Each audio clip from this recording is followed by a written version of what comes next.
High বাঙালি, এসো বাঙালি। আজকে আমাদের ব্যাচেলার রুমে রান্না হবে দই কাতলা।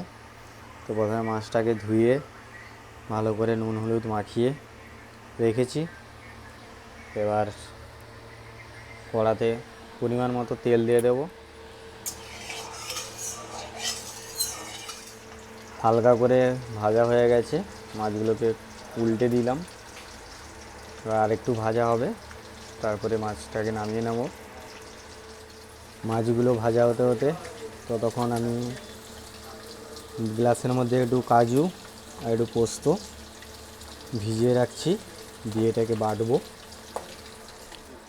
এবার এই মাছ ভাজা তেলে 4টে শুকনো লঙ্কা, 4টে এলাচ আর হচ্ছে গিয়ে গোলমরিচ আর লবঙ্গ দিয়ে দেব। দিয়ে হালকা আঁচে ভেজে নেব, হালকা হালকা করে নেড়ে নেব।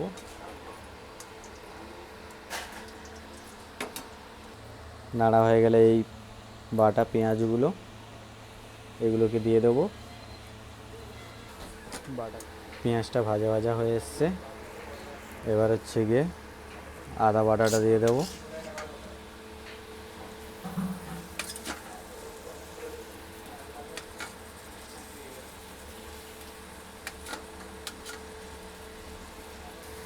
আদা বাটা দিয়ে একটুখানি নেড়ে নেব, ভালো করে ভেজে নেব আদাটাকে, যেন না আদার গন্ধটা যেন না ছাড়ে। আদাটাকে একটু ভালো করে ভেজে নেব যাতে না আদার স্মেলটা ছাড়ে। এই বাড়িটার মধ্যে বেটে রেখেছিলাম তোমার পোস্ত আর হচ্ছে গিয়ে কাজু। তো এবার এটাকে দিয়ে দেব, দিয়ে একটু নেড়ে নেব।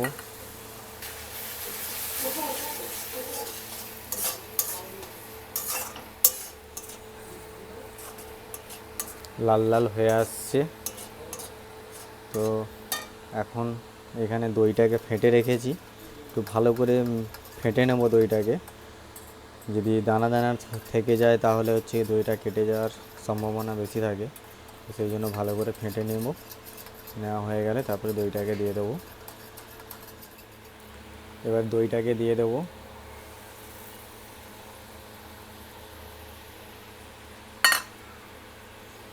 দইটা দিয়ে একদম হালকা আঁচে এরকম করে ভালো করে মিক্স করে নিতে হবে।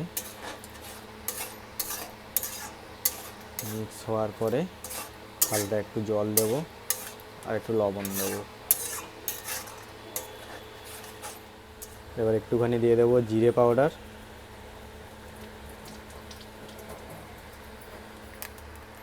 আর ধনে পাউডার, আর একটু দিচ্ছি ধনে পাউডার।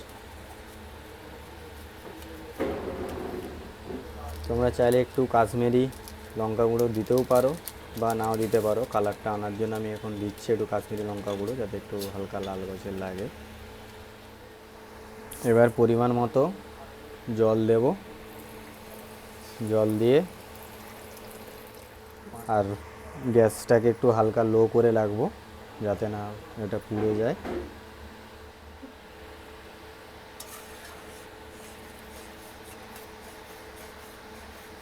7 থেকে 10 মিনিট পরে এরকমভাবে হালকা করে একটু নাড়িয়ে নেব। নাড়িয়ে নেওয়ার পরে এবার মাছগুলোকে দিয়ে দেবো।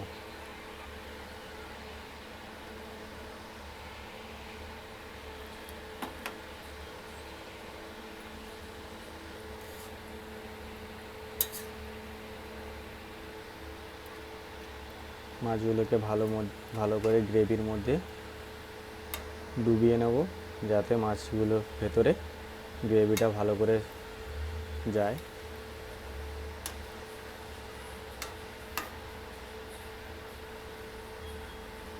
এরপর দিয়ে দেব চেরা কাঁচা লঙ্কা,